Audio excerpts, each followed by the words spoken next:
My mic is not. Okay, so we're going to very quickly again mention 10 minutes on the topic. And we are going to have 4 candidates this evening. I just wanted to acknowledge those of you that sent me questions. Thank you for that. We cannot get to one of them. And to acknowledge that we are also doing this in collaboration with Westchester County. And with the Tarrytown Dens represented on Zoom by the chair of Tarrytown Dens, very fantastic. So for this evening, we have Peter Chatsky, who is here with us, Beth Davidson, who will be next, John Sullivan, and Jessica Ryan. The procedure for this forum is that each candidate is going to meet here separately, one by one, with just them and their staff time. They have opening remarks for 2.5 minutes. They will have a 30-second warning and then a wrap. The candidates will have 2 minutes to answer questions, and at the end, they will have 2.5 minutes for the closing statement. Okay, so we're done. Teacher thing, yes. Okay. Hi, I'm the vice chair, and I'm very used to saying this. Please turn off your phones, please. And there's no recording of this. Please turn your phones off. And if you receive the recording, we will politely ask you to leave. All right. This is being recorded, and it will be played after the 29th hour set form. But you know, I have to use every day now that it's the online classrooms that students can have phones. So I'm very good at this. So anyway, welcome. Opening statement. Good evening, everybody. I am Peter Chatsky. I am obviously a candidate for Congress here in New York 7th. There are 8 of us running, 7 at least for Democrats, and none of those Democrats. I am a lifelong Westchester resident, a small business owner. I am former mayor and currently the deputy mayor of Briarcliff. I have spent my entire life here in Westchester, raising a family, starting a business, and serving all of my neighbors as a volunteer in government. I like to say I'm well qualified to fight for the little guy, in part because I've always been. Thank you for acknowledging that. I must start off by saying the 7 candidates that I know are all extremely dedicated. They're all extremely smart. They're great people. I'm actually very friendly with now at least 4 of them. So much so that we text and talk to each other. It's very friendly so far. We do differ, however, in terms of our views on certain policies, our experiences, our backgrounds, our track record of actually delivering solutions to constituents rather than just speaking in fact. I'm the only one running who has started and run a business for 40 years. I bring all that experience to the table. I'm also the only one who's been elected 5 times. I've served 10 years in government, spanning 20 years. I started as village mayor, a position I won after battling Donald Trump over his plan to develop Congress in Briarcliff. That was my first kind of entree into local politics and local issues. I took Donald Trump on with the help of several neighbors. We hired teams of lawyers and landscape architects and challenged his original plan for the Congress, which, by the way, he said was the only plan. The course that's there today is actually the course that my neighbors and I designed, much more so than the course. In Briarcliff, it's a little different than everywhere else. We serve nonpartisan or no political parties. We all serve independently. Sorry about that. It's completely a volunteer position. Because of that, I have sort of unique government experience where I'm constantly working with people of all parties, Republicans, Libertarians, Democrats, thank God, conservatives. And it's an experience that I've really appreciated, and I think actually in Congress we need a lot more of it. I have been constantly, oh, really? Students in three seconds, right?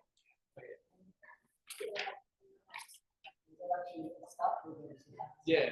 Okay, it's fine because I'm going to just talk really, answering your question, or your idea with the state, the issues actually here and what the solutions are. So, sorry, I'm a little long. So unfortunately, we only have one. That's it. And I get closer to Joanne. Yeah, that's the first question. So, question one is about tariffs on imported goods. From building materials to consumer products can drive up costs for families and small businesses. What is your position on the current U.S. tariff policies, and how would you balance trade protections with the need to keep everyday goods affordable for your constituents? So let's be clear, tariffs, just another word for taxes. They are absolutely driving prices up for everybody at a time where throughout this district, affordability is one of the biggest concerns I hear repeated. We spent about 2 weeks ago, we went on a 12-stop tour throughout the district, visiting small business owners of all sorts of types.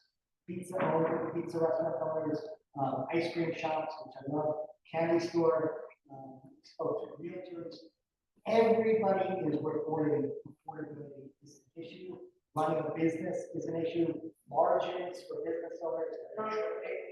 Nobody has fully recovered since COVID, which actually surprised me how much they have hurt.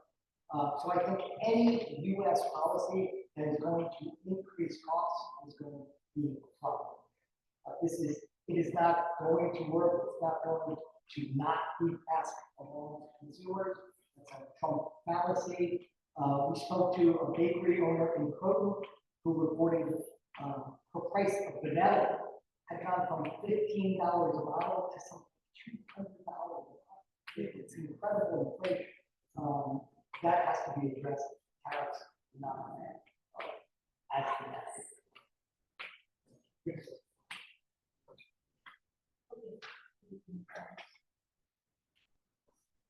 Indian Point closed in 2021, leaving behind major infrastructure and economic potential.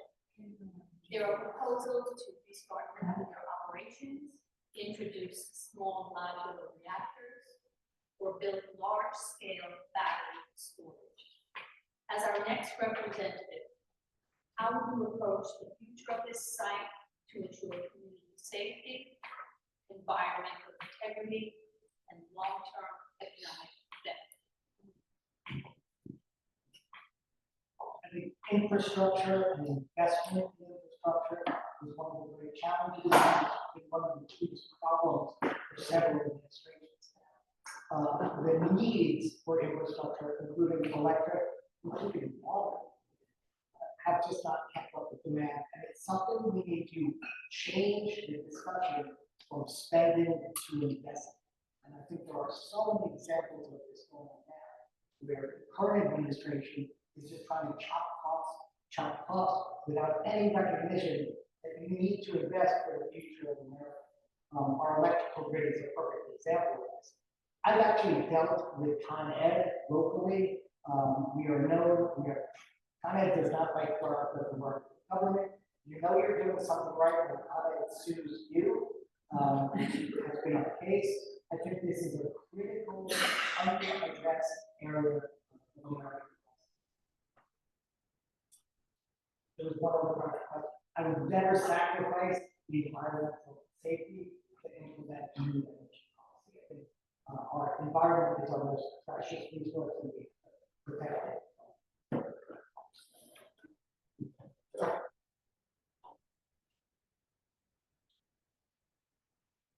Okay, question number 3, for our student loan question. Matt, Michael Rolando, was hard to hear. You're the only one, the only close, you're the only one actually getting amplified. Yeah, the gain needs to go up. Okay. Can you hear what I Question speak? number 3. Yeah, that's good. Affordable housing is a priority locally and nationally. Westchester County has been a leader in doing affordable housing. How would you work to sustain and increase affordable housing in CD17? What specific programs or policies will you champion in Congress to address affordability?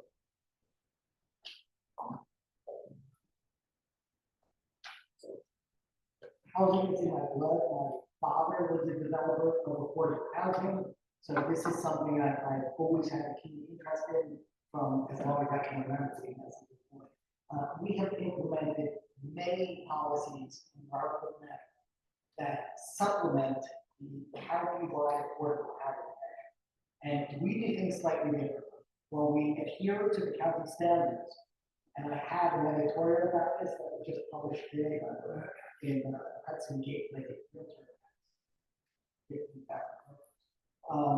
We encourage density of housing, but also flexibility in terms of the variety of housing that's on. To me, this is the key to solving the housing crisis. As a country, we're 4.7 million units short of housing. In Westchester, in roughly Westchester, 21,000 under 1 million. By encouraging diversity of housing stock, not just single-family homes, but 1-bedroom apartments, studios, 2 bedrooms, rental units, purchasable units, you're able to encourage first-time buyers into a community at a more affordable price point. You can also take long-time residents like me, people who have lived in a community more than 30 years, and give them options to step down. Way more affordability, taxes are lower, maintenance costs are lower, outdoor costs is here. And I think that is the key to encourage housing in our communities. Congress can do a lot more to incentivize that kind of development. In the country today, 75% of all residential units are single-family homes. That is not sustainable. It's not good for communities. It's not good for vibrancy that all villages and towns need. I would encourage greater diversity of housing. It's a key element to resist a lot of the communities in place here in the tropical plus affordable.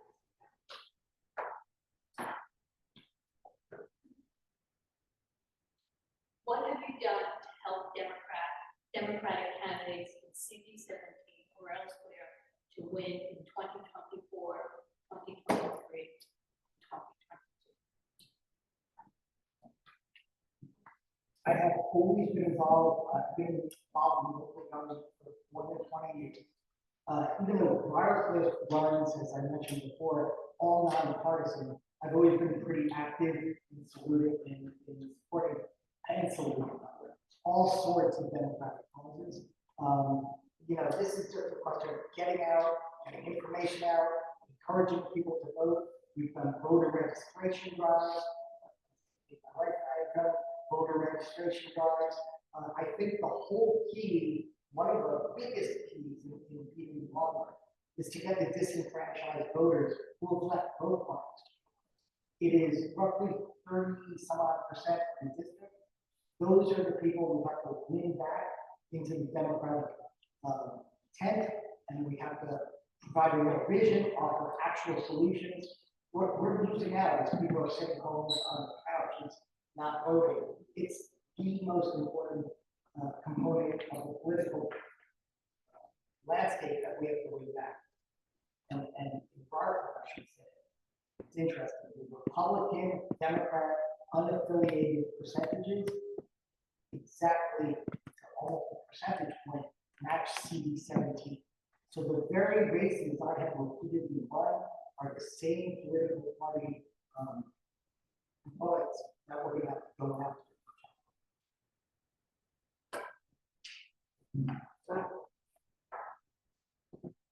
Okay. Russia's war in Ukraine continues continues to reshape global security. NATO has pledged long-term support while also facing pressure to maintain unity and deterrence. As our next representative, how would you approach U.S. involvement in NATO and support for Ukraine? And what principles would guide your decisions on military aid, alliance, commitments, and diplomacy?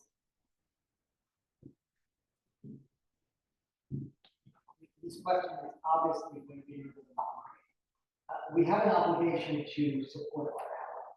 It's something that I think the current administration is sending so many mixed signals, meeting with people that we never would have entertained on American soil, not related to progress. I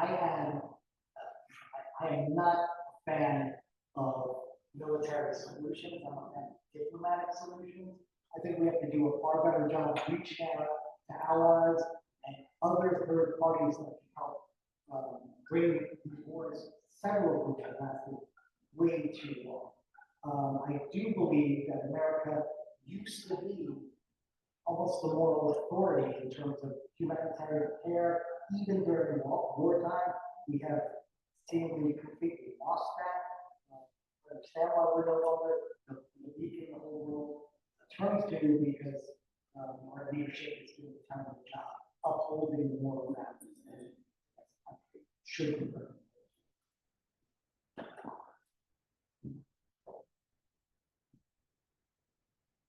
Politico reports that Mike Lawler has launched an aggressive social media campaign promoting budget bills provisions or big budget bills, imposing work requirements for Medicaid recipients, barring undocumented immigrants from ripping off New York taxpayers, increasing the child tax credit, and eliminating Social Security taxes for many, which he frames as a way to address affordability concerns.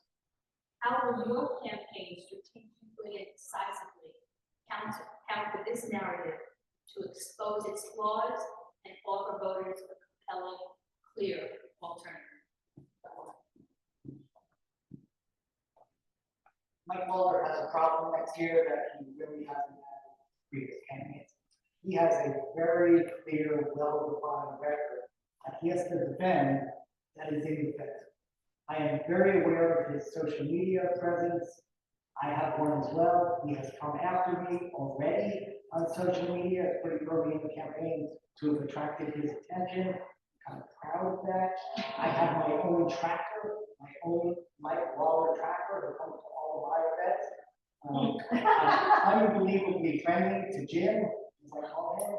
Found out Jim is his actual name. He was quite surprised when he showed up in a coffee of mine, which was, I believe, in Rockland. He just ordered water. I said, Mike, get great coffee. Can I find coffee? Can I get the croissant, a great croissant? At the end of this, he told me that I spoke to him more than anybody he's ever covered. I would point out all of Mike Lawler's lies. Mike Lawler constantly claims that the cuts to Medicaid are going to have no impact on local hospitals. Westchester Hospital is the only level 1 trauma center, burn unit, there's neonatal care, there's a transplant team. It's the only one between Albany and New York City. Doctors there and unions there, nurses there, they're all pointing out the problems of the one who beat that bill. Like Lawler says, they're just parroting and talking. He has a lot of people that he can defend, and I look forward to engaging with him, just like I engaged with Jim.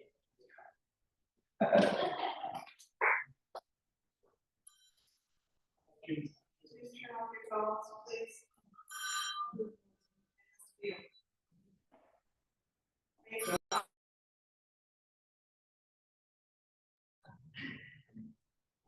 for us, but Okay, that's what I'm asking.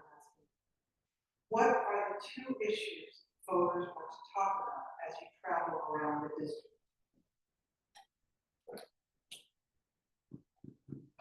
I've yet to meet a voter that can limit it to 2. Obviously, the complete destruction of democracy is on many people's minds.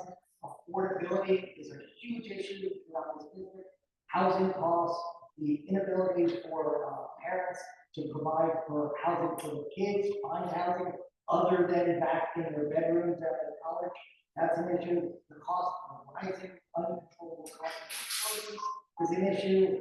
Healthcare is an issue. I'm the only candidate calling for universal healthcare. I think that whole system has to be fixed. What am I leaving out? What's going on with Donald Trump? What's wrong with Donald Trump? That question is very hard. That may cover, I'm not sure there's a two, but I've never heard of it.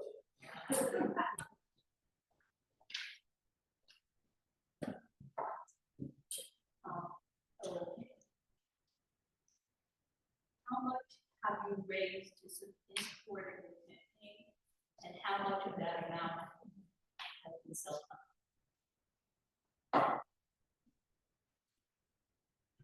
Numbers, everybody's numbers come out first week of October. I'm not really surprised. I came in this campaign way later than many other people. I think the first person started running a year before the race and formally announced the agenda. A year before the crime. I definitely came in at a disadvantage for fundraising. I self-funded a significant portion of my early campaign because honestly, the money involved in running is just criminal. I would be the first candidate to top of the line call for campaign finance reform. New York City provides 8-to-1 matching, so it's less of a problem. The system we have in place today, nobody can run for office unless they either have savings, they have someone at home you have to put your life on hold. Someone needs to take care of their family, take care of their finances, put food on the table, while you give up at least a year and a half to your life to run for office. So we desperately need campaign.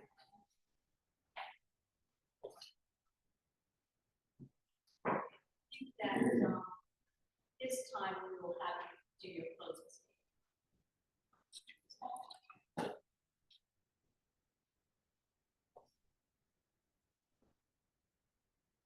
I think I would just like to close, and I'm going to do this quickly so I don't get cut off this time.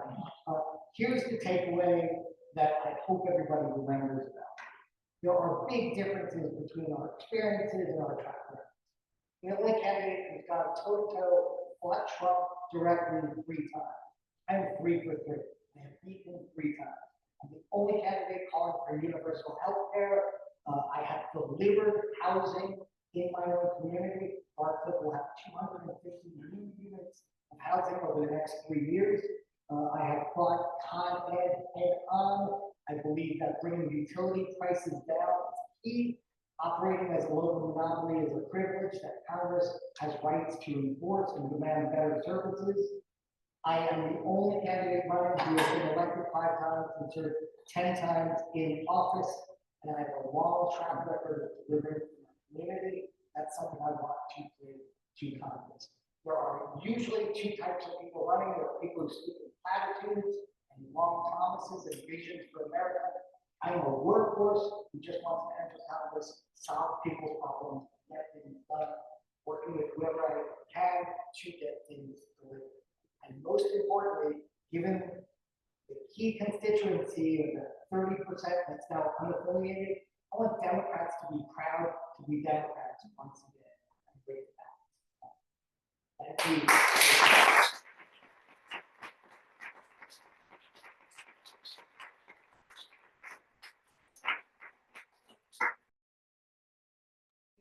Leaders, time in the forum, and we will have our next candidate. Thank you all very much.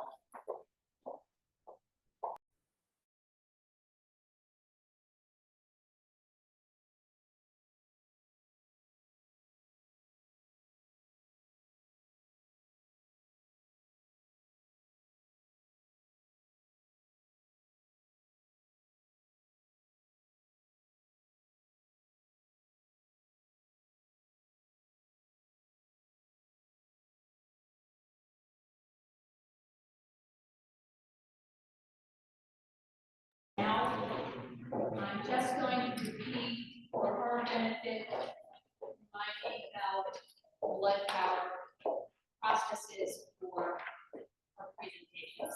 And as the audience knows, unfortunately, we only have one working night, so we are going to be passing it. Okay. Yeah, this is under that. Okay. So just as a reminder to you, we're going to have approximately 30 minutes. Your opening remarks are 2.5 minutes. You will get a 30-second warning and a stop sign. Candidate will have 2 minutes to answer the questions, and at the end, you'll have 2.5 minutes for a closing statement. And we have to hold the mic very close to us because otherwise we will hear you. And once again, a reminder, please turn off your phones, no taking photographs, no recording. Thank you. Now for opening statement. All right. Hi, everyone. It's so nice to see you all. I'm Beth Davidson, neighbor right across the river in Nyack, New York. I'm a mom of 2 public school kids. I'm a 2-time cancer survivor, and I'm a Rockland County legislator who gets up every day ready to fight for the community I've called home for 20 years. Unlike many of you, that fight got more intense in 2016. I've been knocking doors for, like many of you, for candidates up and down the ballot, and I usually take my, at the time, 9-year-old daughter. That night, a few days before the election, a friend had sent me a box. And when I opened it up, there was tissue paper with, when I opened it up, there were firecrackers inside, and it said, light off when we have our first vote. And I put them right next to the windowsill, promised my daughter, as soon as the election results were declared, we would light these firecrackers off together. So it's election night, like many of you had a watch party, the results start coming in, cases start getting long, people start heading for the exits. But there was my daughter still just, right in front of the television. And I said, I promise, go to bed, I promise I will wake you up whatever time it is, 1 a.m., 3 a.m., 4 a.m., and we will set off the firecrackers. Like you, I was up doom scrolling all night, finally pulled myself together around 7 in the morning to go down and start fixing my kids' lunch. Downstairs, and comes my daughter and says, "You never woke me up." And it really hit me in my gut. I felt like I failed her. I felt like the American voters had failed her. But I also knew that I had to figure out how to fight for my community in a whole new way. So like many Americans, a lot of women, but a lot of men too, I decided it was my time to run for office. And the next election that came up was the school board election. I ran, I came in first in a field of 5. And the results were called, I came home, I woke up Josie, and we set off the firecrackers. And I think that what I taught her was what we all had to learn, which is that you fight for your community in a whole new way. So since then, I fought for my students on the Nyack School Board. I have fought as a Rockland County legislator, winning the first Democratic supermajority in Rockland County history, and now having stepped up to run for the U.S. Congress, because I'm the only one in this field who can deliver Rockland County, who can bring Jewish voters back into the Democratic polls, and take my collar seat and go to fight for all of us in Congress to put Congress back to work.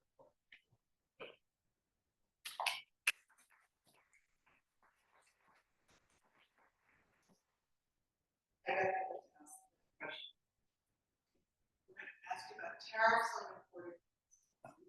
From building materials to consumer products can drive up costs for families and small businesses. What is your position on current U.S. tariff policies, and how would you balance trade protections with the need to keep everyday goods affordable for your constituents?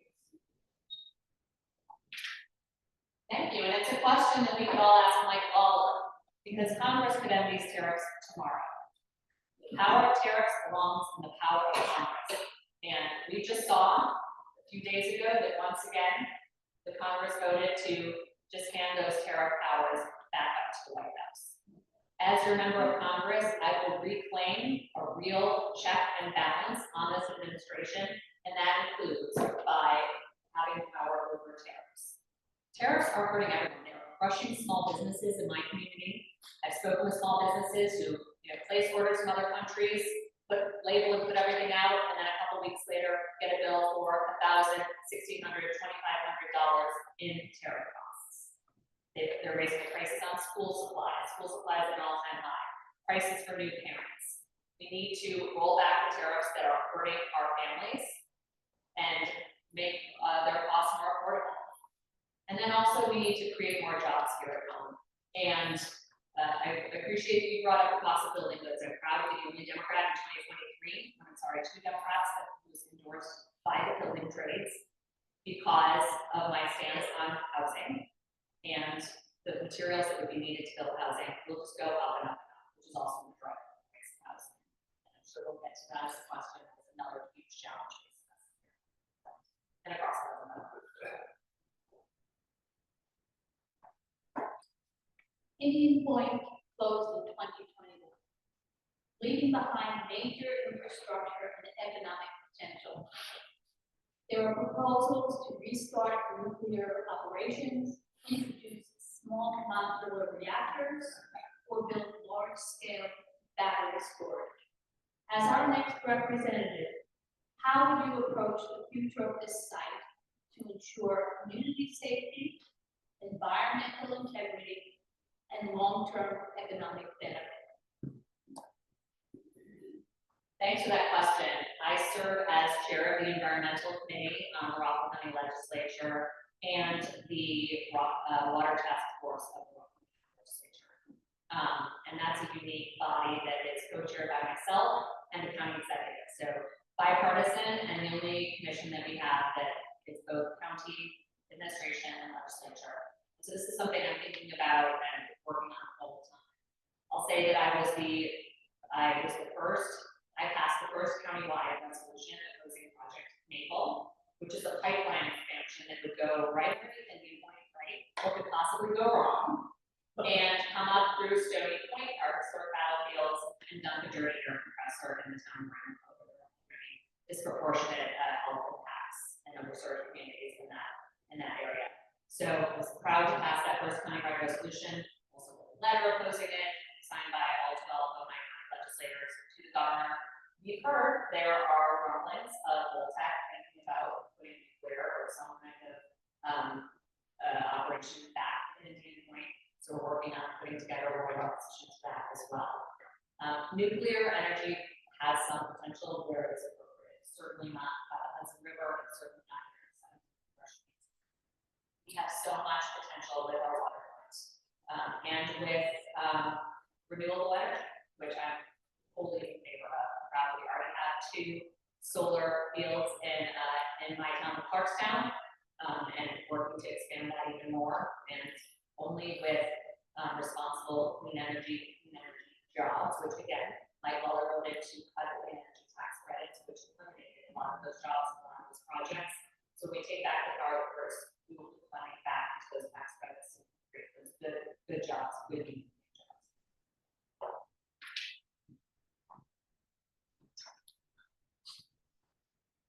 Affordable housing is a priority local and national. Westchester County has been a leader in building affordable housing. How would you work to sustain and increase affordable housing in CD17? What specific programs or policies will you champion in Congress to address affordability? Thank you. My favorite question and one that I truly nerd out on for a long time. So we never had a housing committee on the Rockland County Legislature. When our supermajority came in, I demanded that we have a housing committee, and we've already been hard at work. Housing is probably the biggest crisis facing us in the Hudson Valley. In Rockland County, 4,200 units short. In Westchester County, we're more than 11,000 units short of the housing we need to truly grow and thrive as a region. And so on our housing committee, we've already created a HALO, it's called a Housing Action Loan Fund, so that we provide incentives to developers who come in and develop affordable housing. But homeownership is not the only crisis we need to address. We need to stop predatory private equity firms from coming in and buying up all the rental stuff and then gouging renters. I've met so many people, I knocked 4,000 doors during my county legislative race, and over and over again, I encountered renters whose rents have gone up 20, 30, 40%.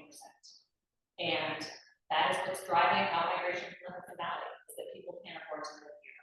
I want my kids to be able to come back and live here. You know, not only can they not really dream about owning them, even rent is out of control. And so what I would pursue in Congress is a law that would at least pause the sales of properties to give other folks a chance to come and buy them before private equity comes in and swoops up. The state has been looking to build a 75-day pause, and I would be curious to, you know, I want to ask you whether that's enough or whether it needs to be longer. We need to give other folks an opportunity to come in and buy properties before private equity comes in.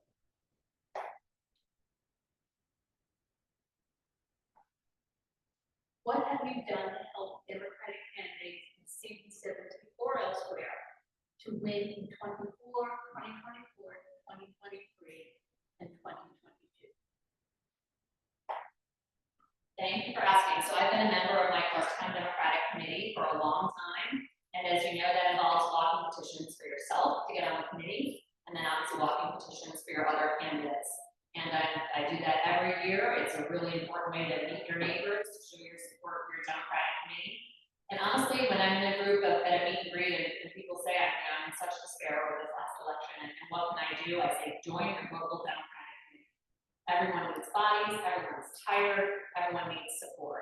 And we certainly do in Rockland. And so in 2023, as I said, I knocked 4,000 doors for myself, but also again, literature for everyone else on down the ballot. And I'm proud to say that from the 2021 election, which was a county executive at the top race, we boosted turnout in 2023 by 20%.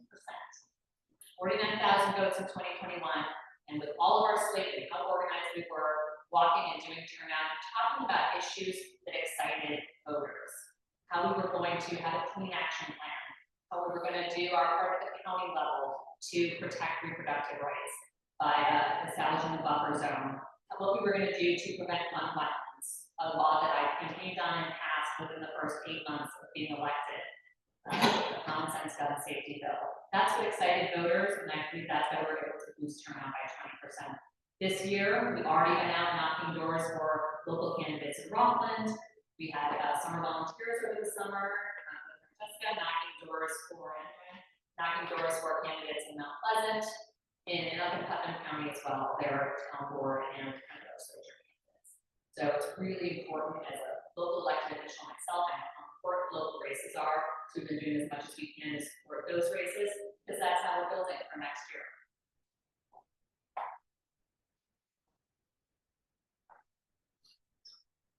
Russia's war in Ukraine continues to reshape global security. NATO has pledged long-term support, while also facing pressure to maintain unity and deterrence. As our next representative, how would you approach U.S. involvement in NATO and support for Ukraine? And what principles would guide your decisions on military aid, alliance, commitments, and diplomacy? Thank you for that question. This is personal to me. My husband's family came from Ukraine, escaping the pogroms, and so this is our family too, and such an important ally in the East to the United States. And NATO is one of the most important peacekeeping and the most successful peacekeeping operations of the past century, and we need to continue to support it in every way we can. With active involvement by reclaiming our rightful place as a leader on the world stage. And that certainly includes Ukraine, who has been fighting as hard as it can to preserve its independence, to preserve its unity, to preserve its heritage, with Vladimir Putin just refusing to quit. And Donald Trump, of course, came in promising to end the war immediately, and that has not happened. We need to continue to exercise every diplomatic tool possible to bring that war to a close. It's what the Ukrainian people deserve: our protection, our allyship, and our support. And that's absolutely what we support.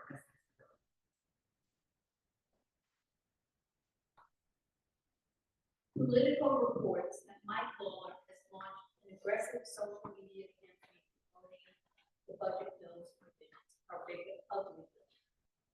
Imposing work requirements for Medicaid recipients, barring undocumented immigrants from ripping off New York taxpayers,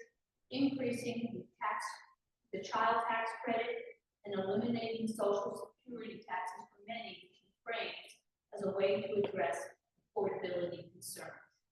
How will your campaign strategically and decisively counter this narrative to expose its flaws and offer voters a clear alternative? So we should all be somewhat encouraged that Mike Lawler feels the need to start advertising this early in a congressional race. The fact that he's already spending tens of thousands of dollars advertising in September of the year before his election shows that he knows the people of New York 17 are not buying his crap and don't approve of the job that he's doing. And we actually got a phone call about this, about the big ugly bill and the different things they were going to try to, different ways they were going to try to frame it to earn support back for it. But we know, and I know, because as a Rockland County legislator, I have a front row seat to the ways in which this bill is truly hurting our communities. I represent healthcare workers who are afraid of losing their jobs once these Medicaid cuts kick in, which hospitals are already planning for. They're already telling us that they are going to have to make job cuts and services cuts. I represent special needs, people with special needs, and Francesca and I have talked about this. We're terrified of losing their benefits. Medicaid is, yes, it's healthcare for low-income people, but it's also transportation for people with special needs to their jobs. It's supportive housing. It's so many things that help people and all of our neighbors and all parts of our community live healthy, productive lives. And that's one other community that I represent that's absolutely terrified. As noted, I represent immigrants who are terrified of having their families ripped from them and disappeared. I represent a county in which 1 out of 6 kids don't know where their next meal is coming from. And we're going to see $20 million in SNAP cuts per year in Rockland County, $30 million per year in Westchester. That's what Mike Lawler voted for. That's what we're going to take him to task for every single day. I held a press conference last week calling him out for those cuts. Got really good coverage, and that's the kind of pressure we're going to take to him every single day. So the voters know exactly what they do. Don't want to go right now.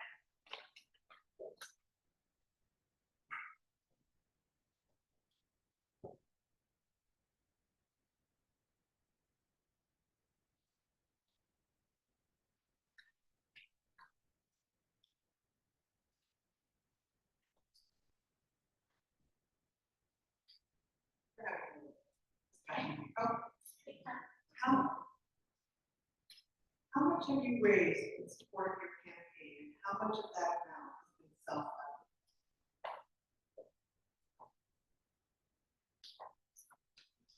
I have raised as of June 30th, $352,000,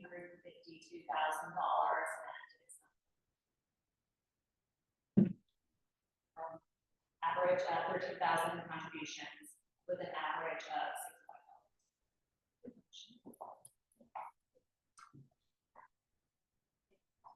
Given your deep ties to Rockland, how will you expand your appeal to voters in Westchester, Putnam, and Dutchess, where Lawler also performed?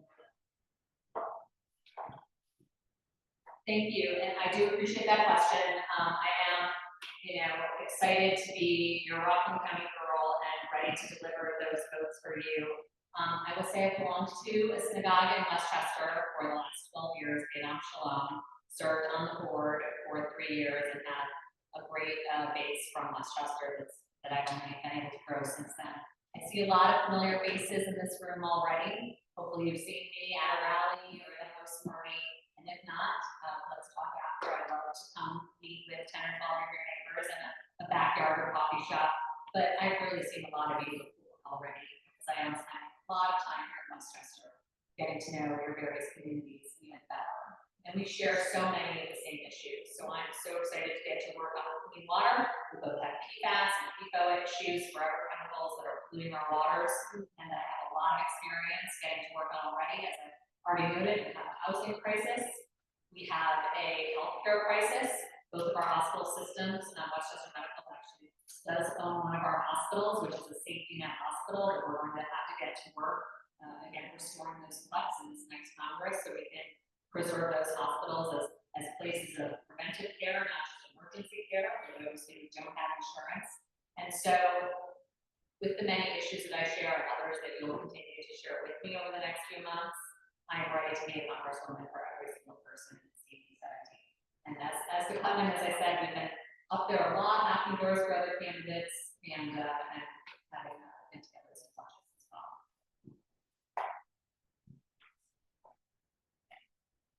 Okay, I think we have one more time for another question before we wrap up.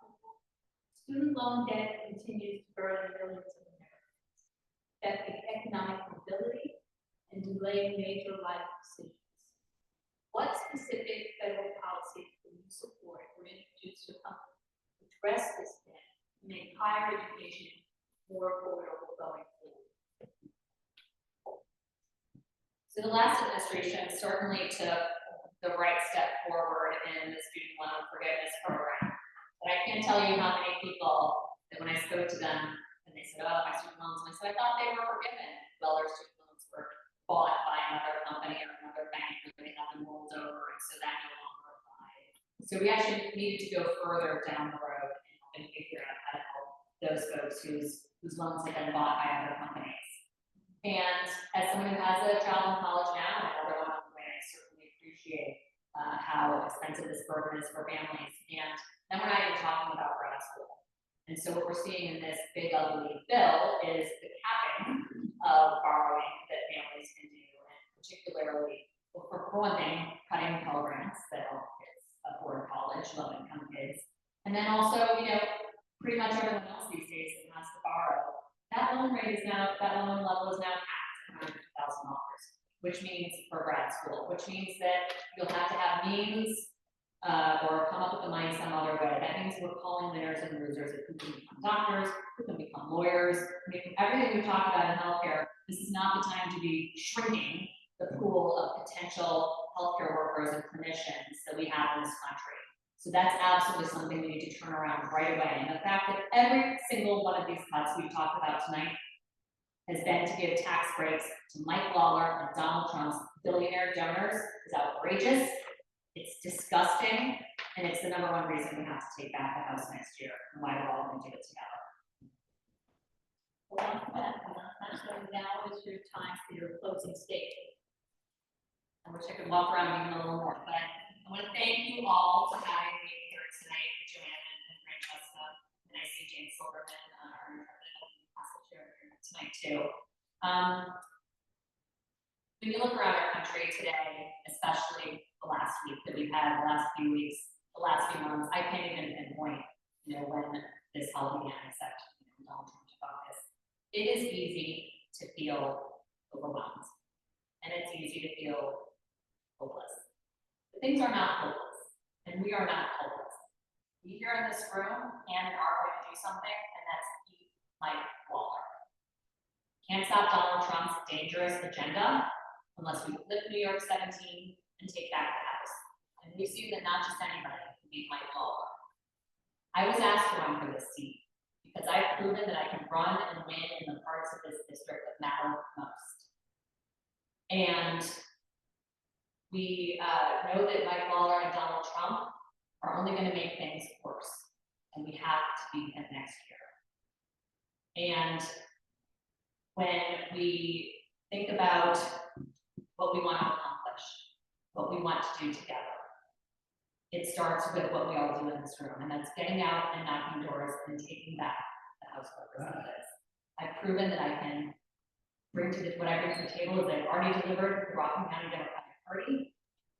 I can bring Jewish voters back under the tent, Democratic tent, and deliver the rest of Westchester as well.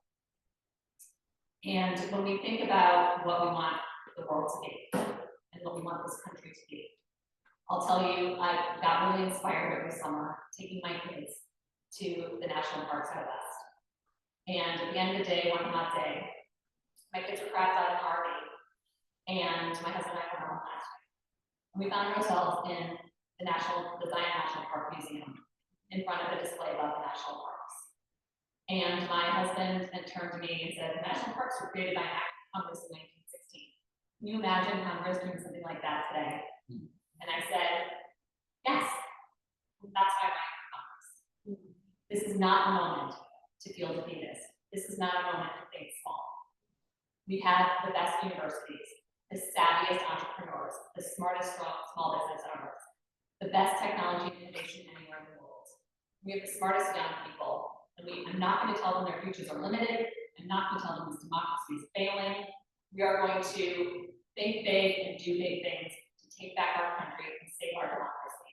Running for Congress because I know how to roll up my sleeves and deliver results, make a difference in people's lives, and that's what record I'm ready to take to Congress next year with your support. Thank you.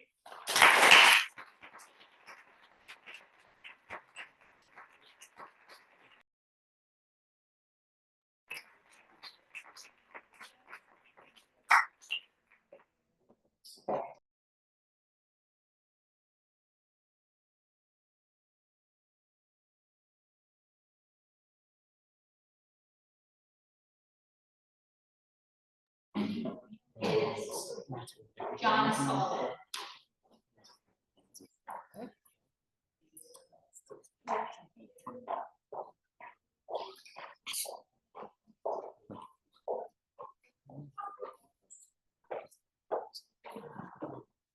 Yeah.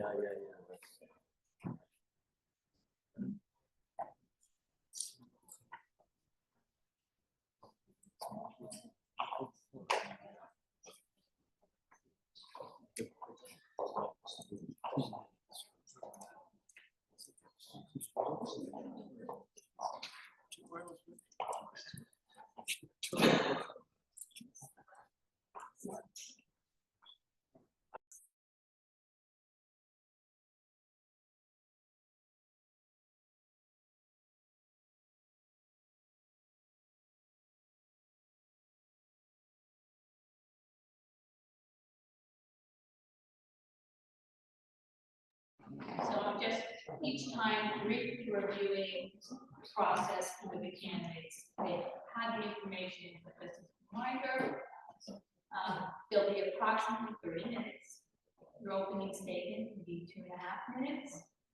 We'll have 2 minutes to answer the questions, and then another closing statement for another 2.5 minutes. Yes, being teacher speech. Once again, I'm reminding people to turn off their phones, and there's no recording. Everyone will be able to see the recording after the second event on September. So welcome, and now to your opening statement. Well, thank you all so much for coming out tonight. I know there's a lot of things we can be doing on a Thursday evening, especially when the weather's still nice, so it means so much to have you here. I want to thank Mount Pleasant for the opportunity to come and speak with you. So my name is John Sullivan. I jumped in this race actually after serving almost 17 years with the FBI. You know, when I joined the FBI, I swore to the Constitution, and it's an oath that I'm still carrying forward with me into this race. Because we have a president and we have a member of Congress who are throwing out that oath, and they are focusing all of their time and effort on doing everything that is necessary for Donald Trump to feel like he is succeeding in getting what he wants out of this Congress, as well as out of the Supreme Court. And Mike Lawler is doing everything possible now to make sure that he is co-signing all of that. When I was in the FBI, I led teams that worked on so many different cases, whether it was crimes against children, which I think is one of the worst things you can ever investigate, to terrorism here in the United States, as well as serving 3 years overseas working on Hamas and Hezbollah and Iranian influence in Israel. I led teams that included running the National Gang Intelligence Center of the FBI, so as we hear about MS-13 and Trinidad Aqua, we were already looking into those things. And I also led counterintelligence investigations right here in New York in the Westchester Resident Agency, as well as the 26 Federal Plaza in 2015 and 2016. So I understand who Donald Trump is and exactly what he's doing for our country, and he's hurting families like the one I grew up in. I'm the first person in my family that had the opportunity to go to college and get a 4-year degree. My mom worked 2 jobs every day and some Saturdays just to give my brother and I a better. And so now we're watching as Donald Trump's administration keeps blowing through the rule of law, blowing past that oath he took, and doing everything possible to harm our communities. Look at who's facing the harshest consequences. It's our seniors who are seeing their retirement savings. It's all of our parents that are worried about their healthcare, Medicaid. And it's the idea that this administration accepts my violence as a foreign. As a husband and a dad of 6.5 year-old son, I am standing up here this morning to fight for our democracy. I'm going to stand up to the police. And I'm going to do everything possible to keep Mike Lawler out of Congress and send him packing to bring common sense back to Washington. That's myself. Thank you.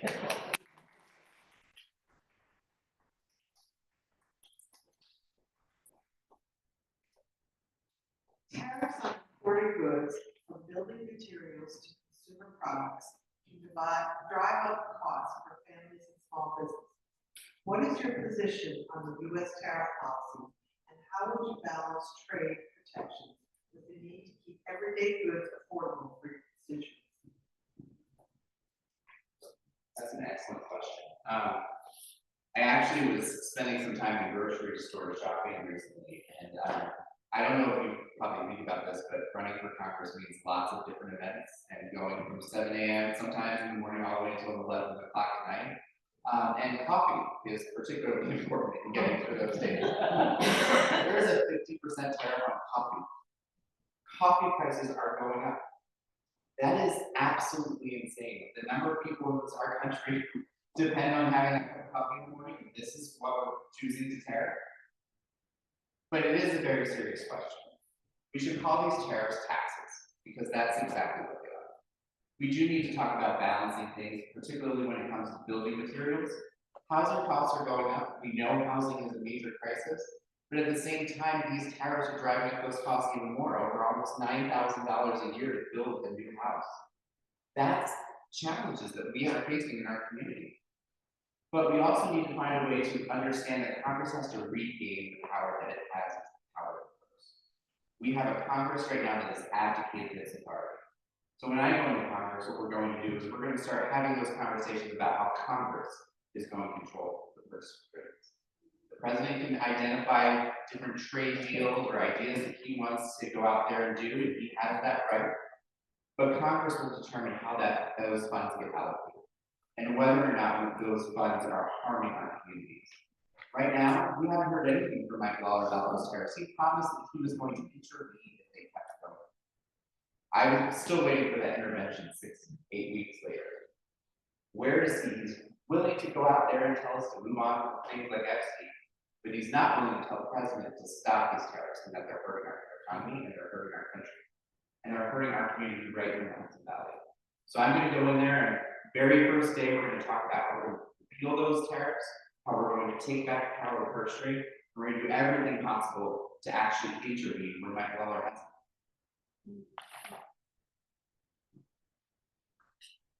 Indian Point closed in 2021, leaving behind major infrastructure and economic potential. There are proposals to restart nuclear operations, introduce small modular reactors, or build large-scale battery storage. As our next representative, how would you approach the future of this site to ensure community safety, environmental integrity, and long-term economic benefits? I know that there was a quote today, I believe, in Lowhud, where our county executive came out and had a strong opinion about Indian Point. I think that when it comes to energy, we have to focus on lowering the energy costs for those of us in the Hudson Valley. And that means an all of the above approach, but energy that is safe, and as well as going to actually lower our costs.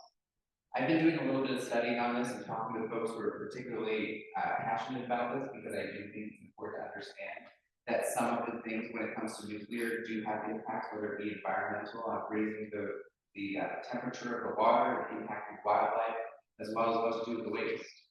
So I think we need to find a way to safely harness all the power. And I think it's really important to recognize that Mike Lawler, in voting for the Big Ugly Bill, actually pulled back $50 million of subsidies for our community to invest in solar and wind. So it's important to note that not only do we see Indian Point close, but we actually have a member of Congress who is making our prices go up even more, not to mention what Con Ed and NICE are doing. So let's talk about the idea of how we can use that site. I think that when it comes to nuclear, there are concerns among the community about the safety. Maybe it doesn't need to be right smack in the middle of New York 17, near the most populated areas of our district across the river from Peekskill. Maybe we move it further into a less densely populated area north of the city and actually invest in the grid to bring that energy down to us. Lowering our costs, limiting the safety impact, taking it away from the river where it's obviously going to impact a lot of things in the river, and we all depend on that for our water supply. Limit those potential risks while at the same time saying we are going to restore funding to invest in solar and wind, and much like we are seeing in New York 18, having battery storage facilities and lithium batteries and other battery technology to actually harness, hold that energy and use that energy with what we need.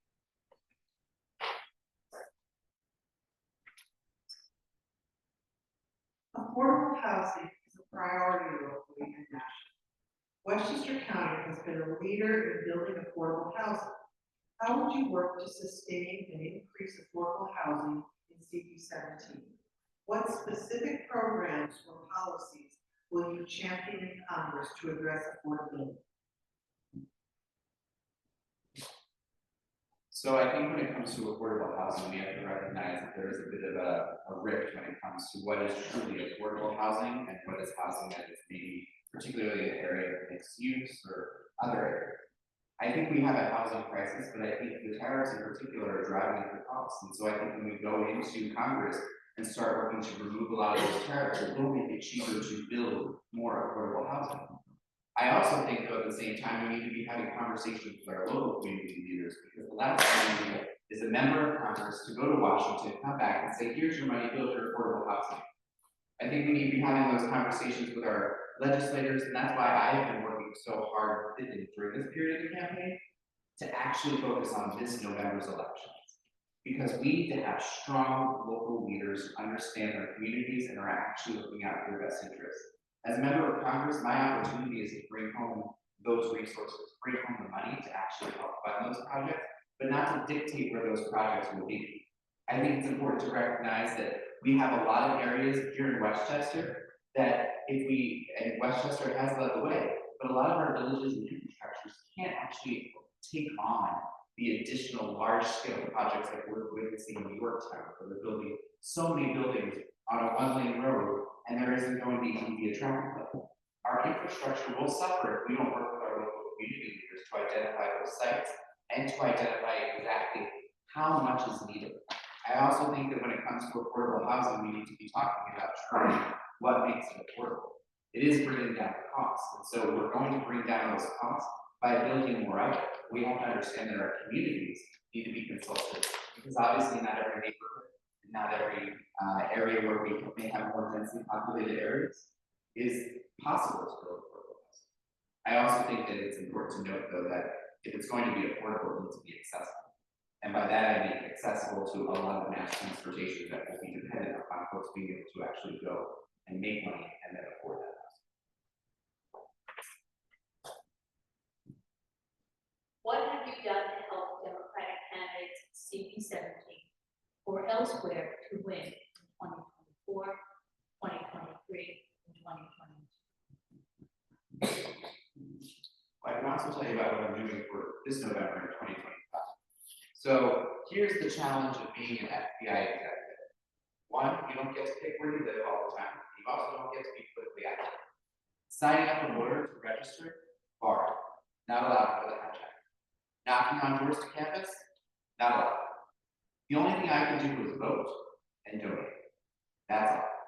And let me tell you something, being an FBI employee, even if with the title executive, the donating is really worth it. There is a 6.5. So I will be honest, my job required me to be apolitical, required me to follow the facts, and required me to uphold the Constitution and investigate and catch evidence. That is how I ensured that our democratic process could continue. I was the lead investigator initially on January 7th, one of them, after January 6th. That meant my team was identifying the folks who were in the Capitol by CCTV footage, and I was signing off on those initial investigations. The current leadership of the FBI, not being John Sullivan fans. Because I actually followed the law, followed the Constitution, and actually did the investigating to protect our democracy. So I've been door knocking now, since I am no longer under the hijack.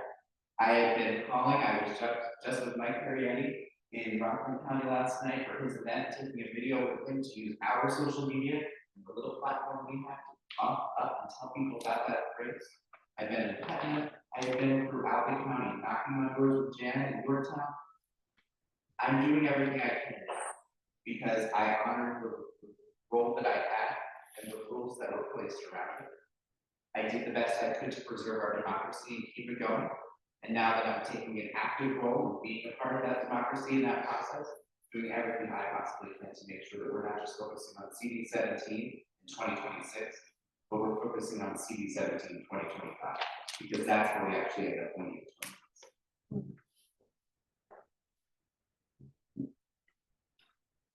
Russia's war in Ukraine continues to reshape global security. NATO has pledged long-term support while also facing pressures to maintain unity and deterrence. As our next representative, how would you approach U.S. involvement in NATO and support for Ukraine? And what principles would guide your decisions on military aid, alliance, commitments, and diplomacy? Now we're getting a little bit into my wheelhouse, having been the law enforcement person, but also working in national security and having a master's degree in international affairs. So here we go. This one's an easy one.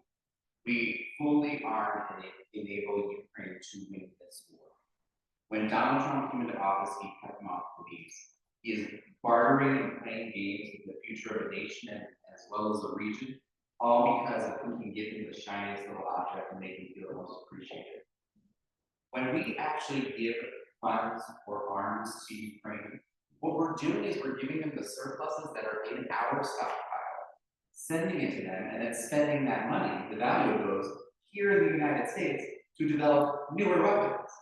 That gets lost in the conversation. It's actually an investment in the US economy when we give that aid.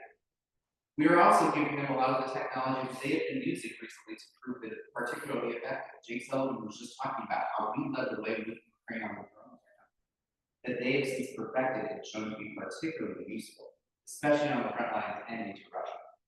So Putin is a dictator, he is a thug, he may be someone that our current president looks up to, but he is also someone that we should not underestimate. And that means making sure that we give Ukraine every tool necessary in its arsenal, not only to fight back, because let me tell you, if this was another country that invaded the United States, we would expect everyone to declare Article 5 in NATO, and suddenly we would expect everyone to come to our aid. Everyone is coming to Ukraine's aid, but Donald Trump is playing games. So I know there's been questions in the past about what committees would you like to serve on here in Congress. International affairs is going to be key. And in particular, Mike Lawler is on the foreign relations committee, and he's on the subcommittee for the Middle East. He has a voice to put out on this issue. And we have not been hearing him talking about this. So when it comes to Ukraine specifically, full stop, everything possible to make it available.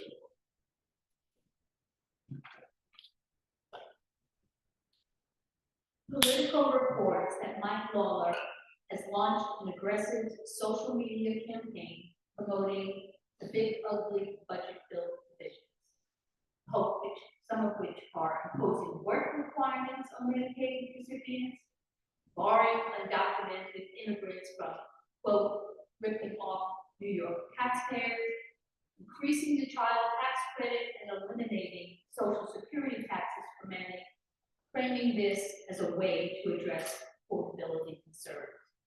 How will your campaign strategically and decisively counter this narrative to expose its flaws and offer voters a compelling, clear alternative? I don't know if you mentioned SALT either.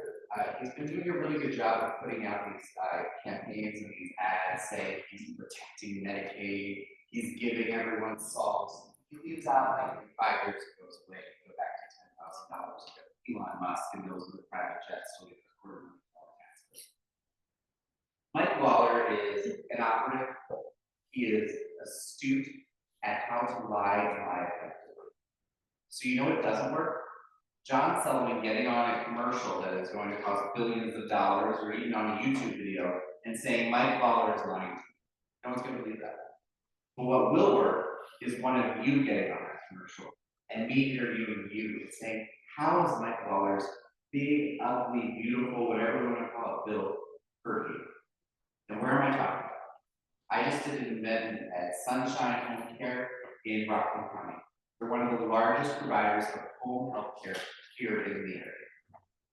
I went and did a town hall with them. They brought in not just their corporate executives, but actual clients, parents of clients, and caregivers. And I wanted to hear from them about what they were worried about with the cuts. They didn't even realize that the cuts were coming. So it became an education. There was one woman there who's in her 70s, her son is 51 years old, he's home now, he requires 24-hour. When she understood the impact of these cuts, that Sunshine may no longer be able to provide the care they need because of medication burdens will dry up, she said, I'd rather die. I would like to have folks who are really impacted by this be the ones to call my caller out. Because every person who goes on an ad or a commercial is someone's mom or dad or sister or aunt or child. And this is not just affecting adults. I know we're at time pretty much, but at Sunshine, we learned that pediatric Medicaid reimbursements are lower than they should be even now, and they're going to be cutting further. So you counter that by using the community as your arsenal, as your weapon, and not somebody else who's trying to run for Congress who people will disagree.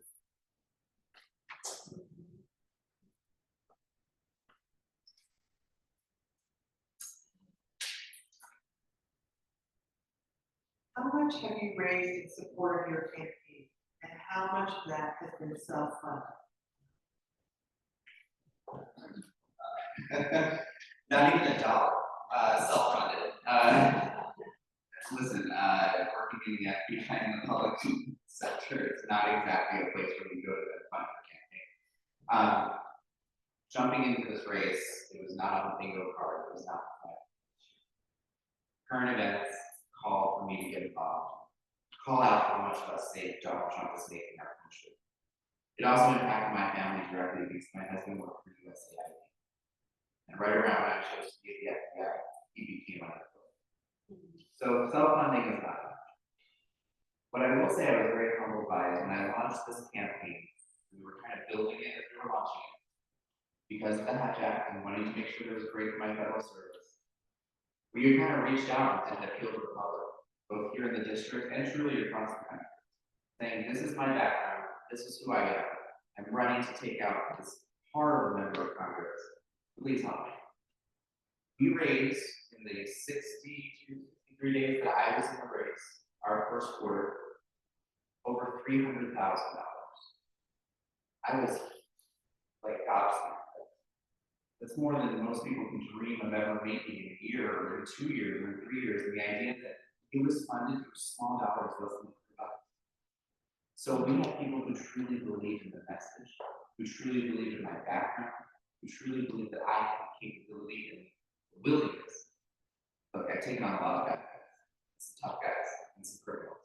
Mike Lawler is not going to be the toughest person I've ever taken on, but he might be the sneakiest. And so I think, folks resonated with that background. And I will say, there's no self-funding coming my way. This is my full-time job. I'm fortunate enough that my husband was able to find another job. I'm spending all day, every day, doing everything I can to listen to voters, because we don't do enough of that. Understand their concerns, and then work with them to identify solutions.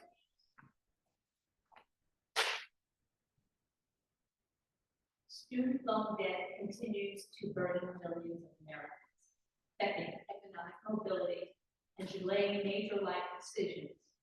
What specific federal policies will you support or introduce to help address this debt and make higher education more affordable going forward?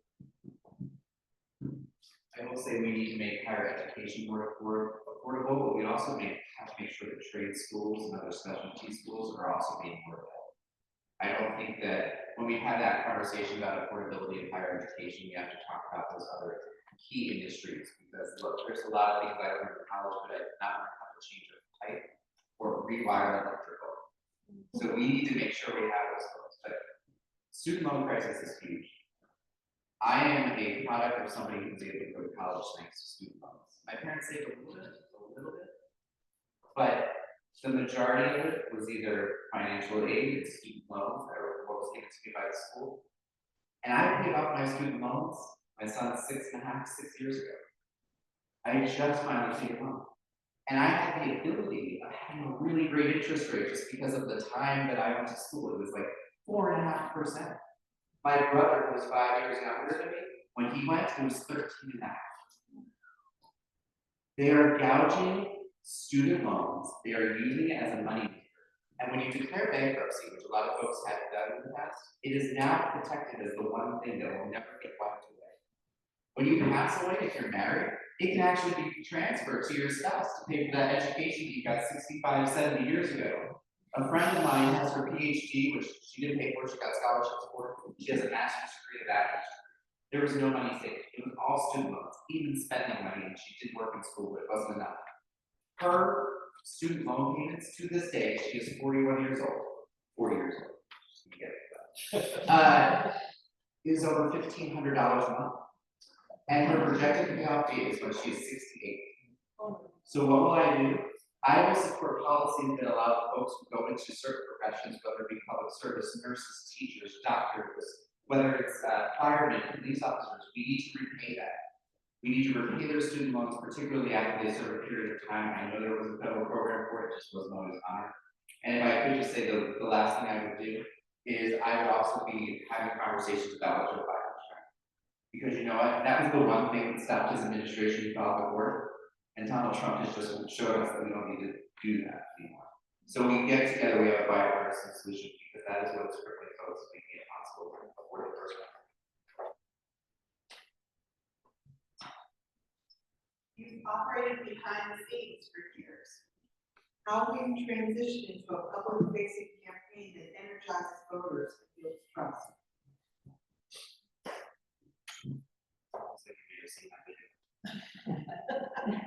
Well, I mean, how am I doing?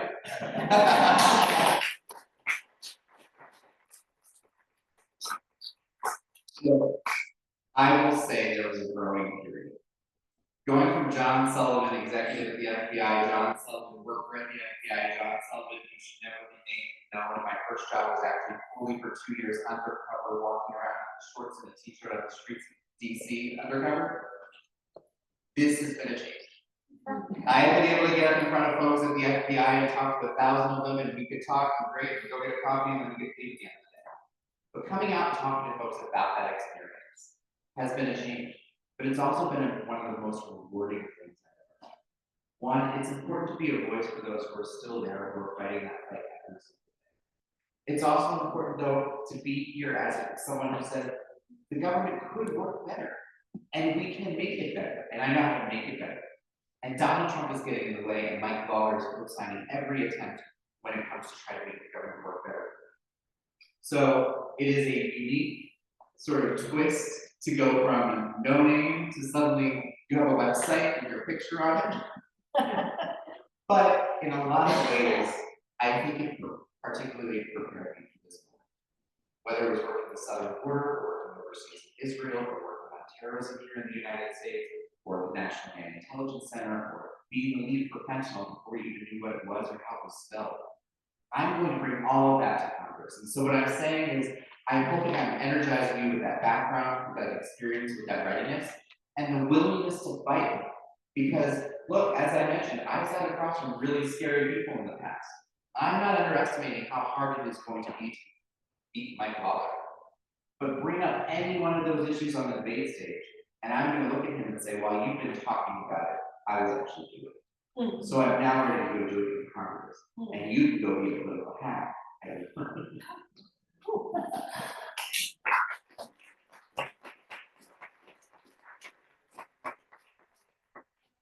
have to do the closing statement.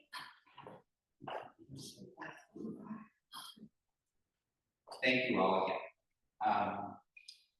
I have to say that there are times going through a campaign where there are just days where you're like, this is really hard. But coming to events like this and being able to talk with you and see you and get your reaction and hear your thoughts is really what invigorates me.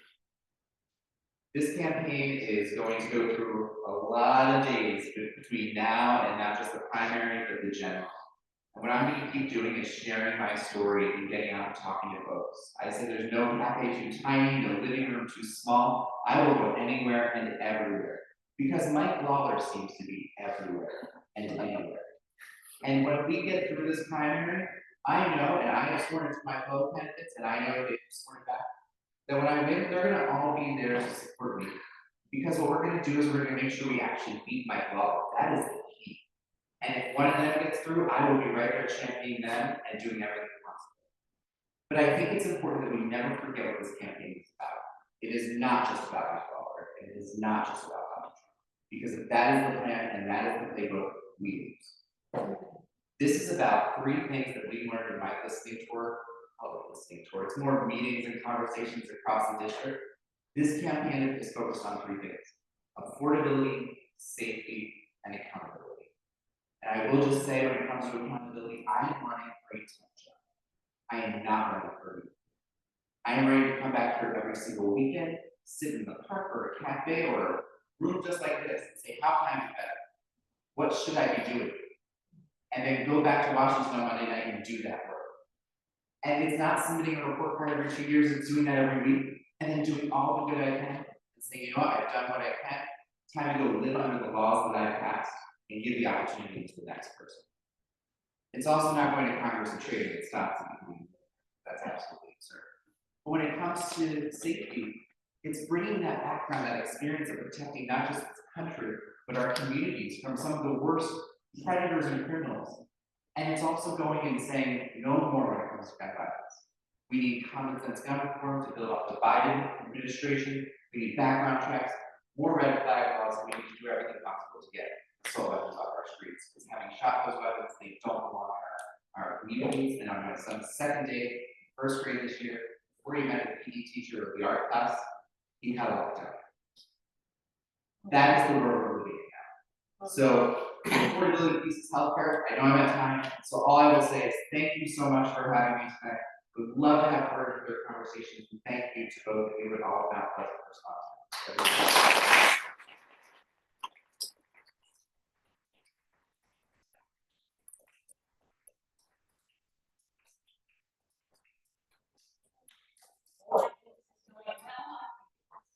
Our last, it will be Jessica Wyman, and she will be in.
Yeah.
now, and we're ready for last but not least, yes, for one, as a review again for the executive candidate.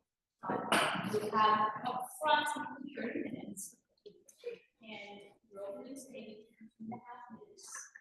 Each person will have 2 minutes to answer, and then we'll have a closing statement for another 2 minutes. So on that note, let's start with the opening statement. Wait, Yes, sorry. hi, it's teacher here. Sorry, you must turn off your cell phone, please. There will be no photographs, no recording, and you can watch the recording after the second event, which is on the second time. Can you all hear me? Yeah. I'm sort of loud. I wonder if I actually need the microphone. Oh, it's. Yes. Okay, all right, I got it. Hi, everyone, I'm Jessica Rice. Phil's telling me to stand up. I actually so prefer to stand. Hi, I'm Jessica Ryman. I live in Chappaqua with my husband, who's here somewhere, and my 2 kids. We've been here since 2006. I am a lifelong New Yorker. I grew up in Long Island. I went to SUNY Binghamton and then Cardozo Law School. In 2014, I founded 914 Cares, which is an organization based in Armonk that provides basic essentials like clothing, diapers, hygiene products, period products, books, school supplies, and baby essentials to families in need all over Westchester County. We don't work directly with the public at 914 Cares. We work with community partners, 200 of them, around the county. So I have worked in every school district, every healthcare center, with every daycare center, and after-school program. I have worked with every nonprofit, fire department, police department, wherever there are families in need, wherever there are communities in need, I have worked in those communities. So in November, after the red wave, it hit me that the communities that I have been working in for the last decade were going to be the communities hardest hit by the Trump administration. And about 2 days after the election, I called up Jackie Mishler, and I said to her, we need to have coffee. And I said to her, I want to run for Congress because I want to take my mission of helping families in need to the next level. And the only way to do that is to make changes at the federal level.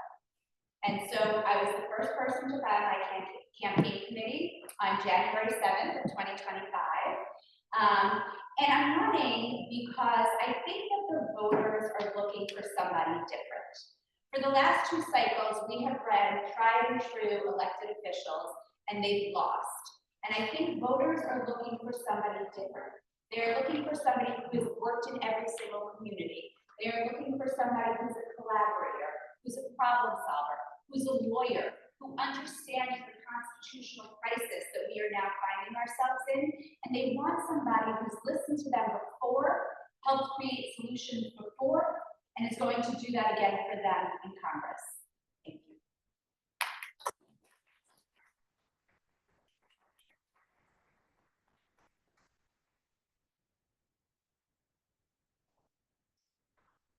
Tariffs on imported goods, from building materials to consumer products, can drive up costs for families and small businesses.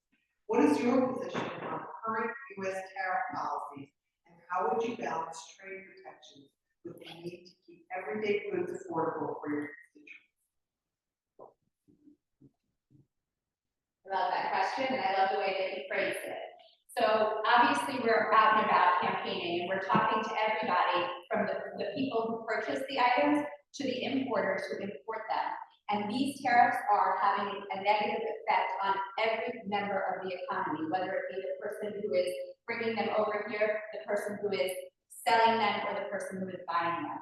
And one of the things that I think is really interesting, and what we're seeing as a very negative impact, is not necessarily the tariffs themselves, but it's the uncertainty. So consumers don't know what the price is going to be, and manufacturers don't know what the tariff is going to be. And distributors don't know how long it's going to take for something to get from China or India to the United States, so they can't promise their consumers something. The economy works when people are secure and feel safe and feel like they can spend their money, that they're not going to lose money. So the tariffs are just one piece of a very big problem that we're having in the economy.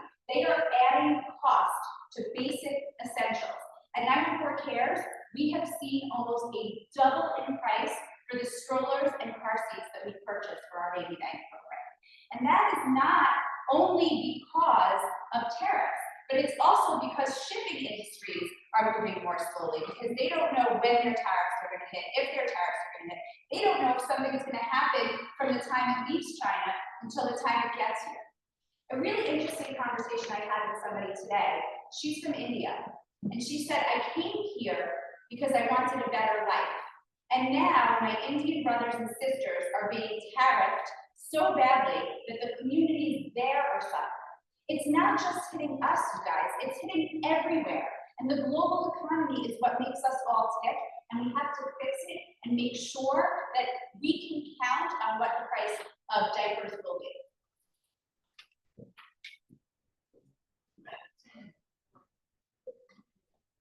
Indian Point closed in 2021, leaving behind major infrastructure and economic potential.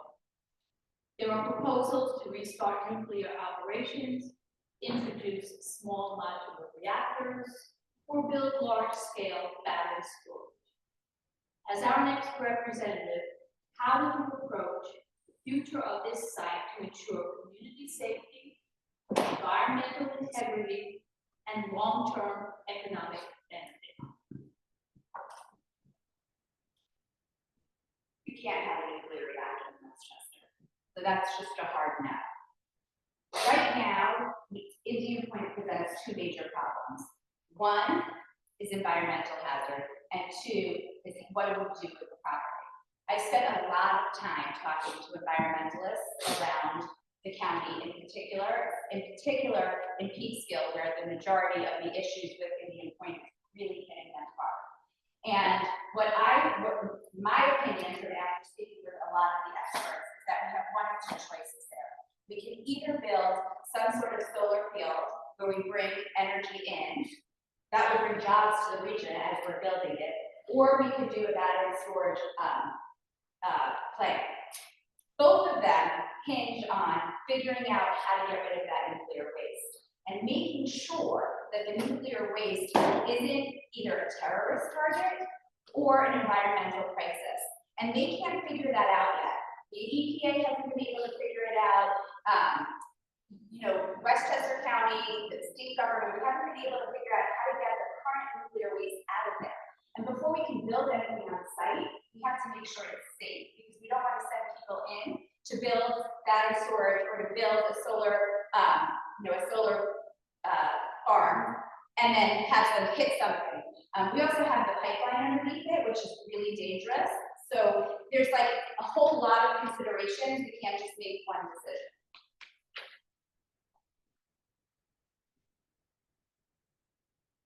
Affordable housing is a priority locally and nationally. Westchester County has been a leader in building affordable housing. How would you work to sustain and increase affordable housing in CD17? What specific programs or policies will you champion in Congress to address affordability?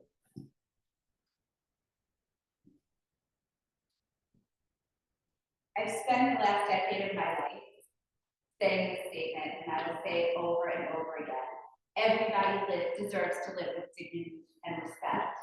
And living with dignity and respect means that you have a place to call home. I have worked with every single homeless shelter in Westchester County, and people here can't afford to rent or own a home, even when they're working. People in our homeless shelters are not working. They all have jobs, and they still can't make ends meet. So we do need to bring affordable housing here, but we also need to take into consideration the cost of living here. And we need to take into consideration how we bring down the cost of living here, not just for housing. And we need to talk, when we talk about housing, we have to talk about the things that HUD can do. So as running for Congress, running in the federal government, HUD has a lot of programs that help first-time home buyers, which I will bring not just here, but also awareness about the program. HUD has programs for first-time farmers and allowing them to build houses on their farms. HUD has loan programs for current homeowners who need to refinance. And so we need to make all of those options, all of the programs that the federal government provides, we need to raise awareness, which our current representative is definitely not doing, because he would prefer that nobody take advantage of those programs. And, you know, your last sort of end of the question was about affordability, and I definitely cannot talk about affordability in 30 seconds. But what I want to say is that food and housing are always the two things that we talk about and think about when we think about affordability. But we have to remember that everyone who has a baby needs diapers. Every person who menstruates needs period products. Every student who goes to school needs school supplies. Every baby who sleeps needs a safe place to sleep. So there are other basic essentials that we have to focus on, not just housing and food.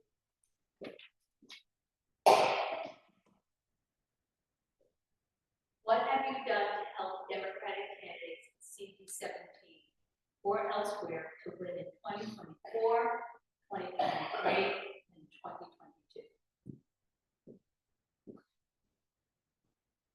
I'm going to go back and start a little further back besides that, because my first experience in the political world was actually in 2015 when Hillary Clinton was running and I lived in Chappaqua. And as soon as Trump became the nominee, I said, no, this is not going to be my president. And when you lived in Chappaqua at the time, you could pretty much knock on anyone's door and go to a phone bank. And so I started phone banking at my friend Holly's house until I got fired for telling somebody that they were a moron. And then I moved on to postcard writing. And that was my first experience. And I wrote 10,000 postcards, 10,000. And I remember the day I finished it was 3 days before the election. I wrote my 10,000th postcard. Georgia and Florida. Those were the two places I really thought we could flip and we could win. And we did. And since then, I have worked with local candidates all over my area. So I've worked with local school board elections. 5 of my friends have been elected to local school board positions. In 2020, I worked with Evelyn Farkas on her campaign, and we're still very close today. I met her through the campaign, but then we became really good friends. She's actually supported me in this process. In 2022, I was not involved in politics because that fall I had some personal situations that I had to deal with. And in 2024, I was not really involved in politics either because we were seeing such a high uptake in the need and high for care, so I was pretty much working 90 hours a week helping our neighbors.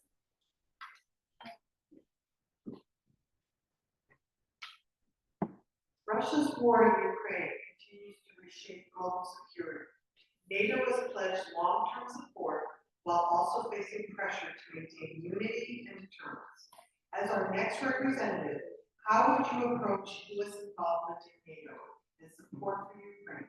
And what principles will guide your decisions on military aid, alliance, commitments, and diplomacy?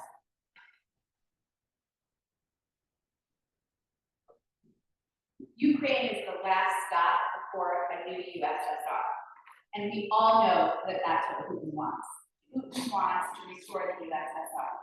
Ukraine is our ally, and we need to stand by her with diplomacy first, always, but military aid and weapons aid. Ukraine is literally the defining line between democracy and fascism. And we are dealing with that here in this country now, and we need to make sure that we allow our allies to continue living lives in democracies, and we need to continue supporting our allies in democracies. And that goes further than Ukraine. It goes to all of our allies that Trump has alienated over the last 9 months. He has made a mockery of the US's intervention and protection of our allies of democracies around the world. Ukraine is just one of them. And we really need to make sure that we support our allies and we stop Putin's march into Europe.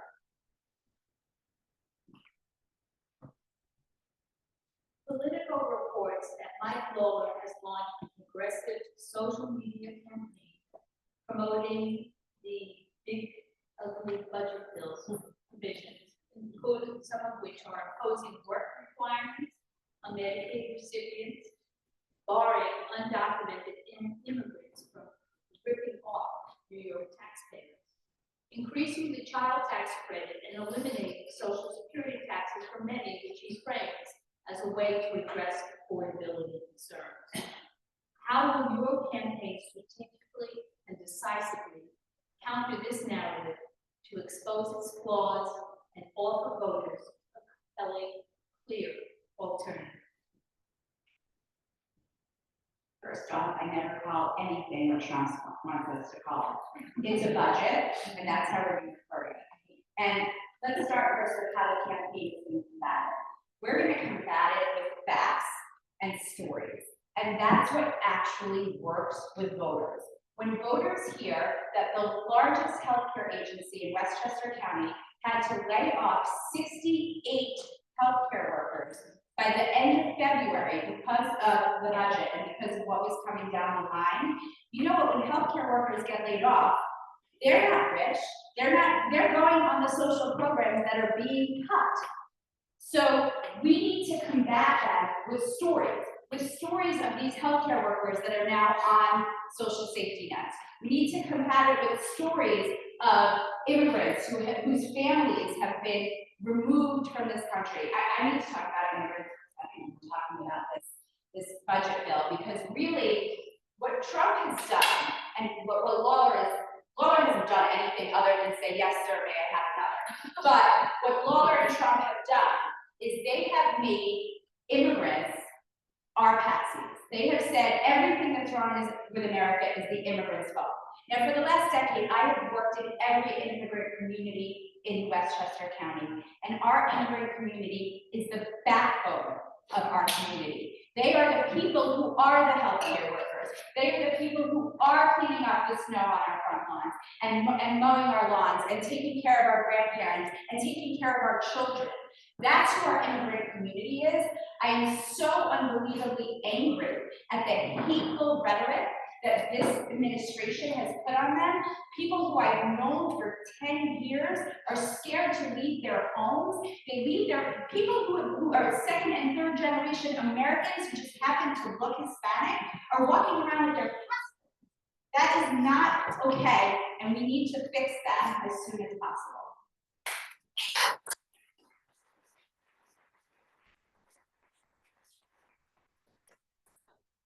How much have you raised in support of your campaign, and how much of that amount has been self-funded? $215,000 has been self-funded. $115,000 of that was a donation to the campaign. $100,000 of that was a loan to the campaign, which will get paid back. I think we are at $600,000, but I did not know that was going to be a question tonight, so I don't have a specific answer. And all of that was crowdsourced and raised by people all over the district.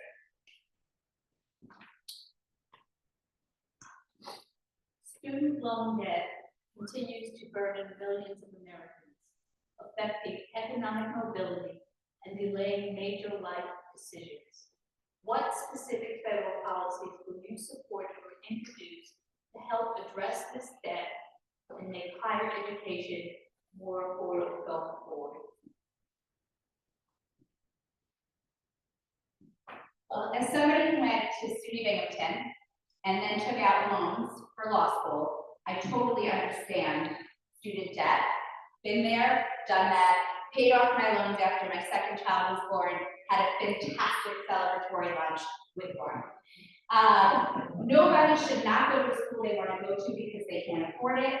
I think that it is imperative that the universities start using some of their endowments to make sure that students who want to go, who can't afford to attend, but can get in on their merit, deserve to go there, and they should be paid for. I want to talk a little bit about teachers and healthcare workers and nonprofit workers, because there used to be, if you went into those professions and you worked there for 10 years, then all of your loans were forgiven. That was one of Trump's first executive orders. What industries do we need people in? Education and healthcare. And those are and nonprofits. By the way, I don't know if you all know, but the nonprofit sector is the largest employer in Westchester County. The largest industry in Westchester County as an employer is the nonprofit sector. And people can't afford to go into that sector. They can't afford to live here and be a teacher on tier 6. They can't afford to live here and be a healthcare worker. And so we need to give them reasons to go into those industries. And the way that we do that is forgiving their debt. That is literally at the top of my, you asked me what my top priorities are. That is literally at the top of my priorities.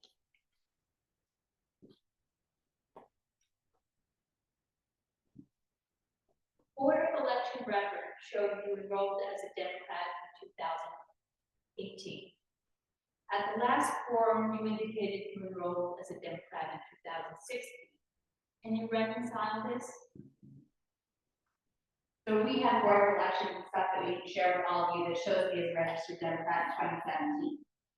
The day after the 2016 election, I drove to Peekskill and I changed my designation at the Peekskill DMV. I did not go to the board of elections. I don't know how long that takes. I don't know why it took so long for me to be registered that way. I do know I signed a petition in February of 2017 for a Democratic candidate. The only way I could have done that is people had tried to get me to sign petitions before, was having been at least a Democrat on that day.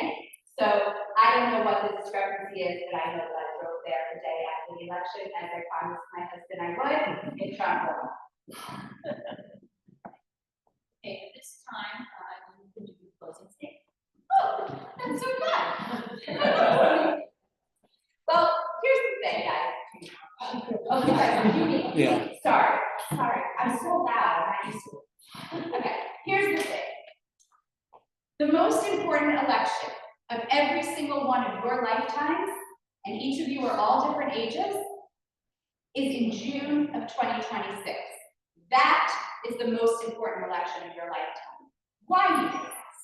Because the person that we put up against Mike Lawler is the person who is going to help us turn the House blue. Every pundit, every article, every person who talks about changing the House blue talks about it running through New York 17.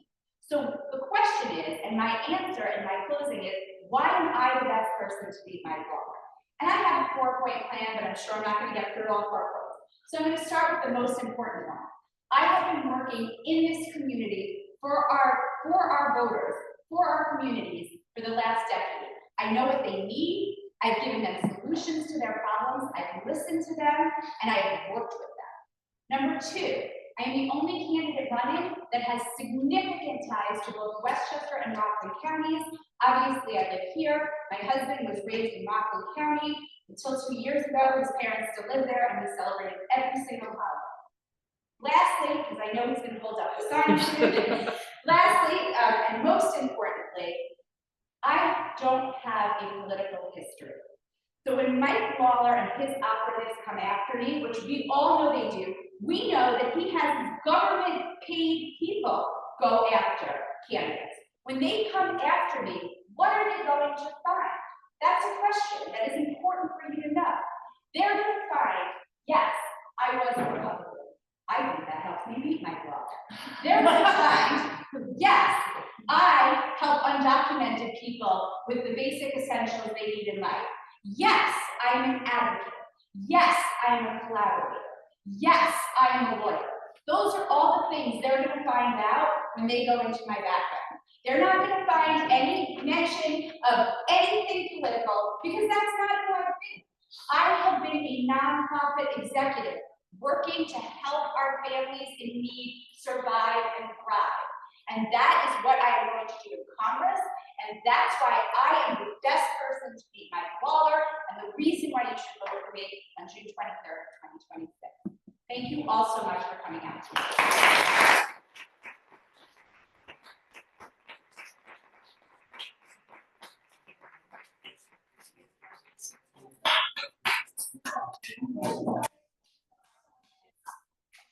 Just a couple of quick announcements. So first of all, thank you to everybody here who came out tonight. I know it's hard to spend the evening here and to have to go home.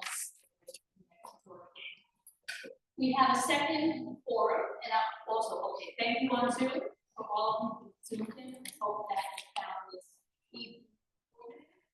And we chose to do a very different format, and we hope that works for you as well. Our second forum, will be on September 29th at the Pleasantville Library.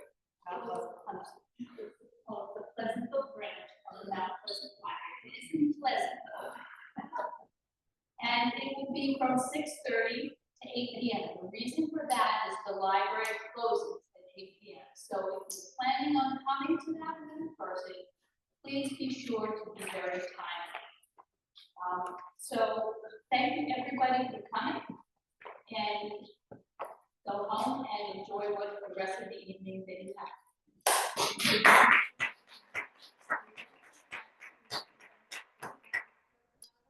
Who is our local Democratic candidate from Mount Pleasant? He's running for Mount Pleasant Town Board. Just wait.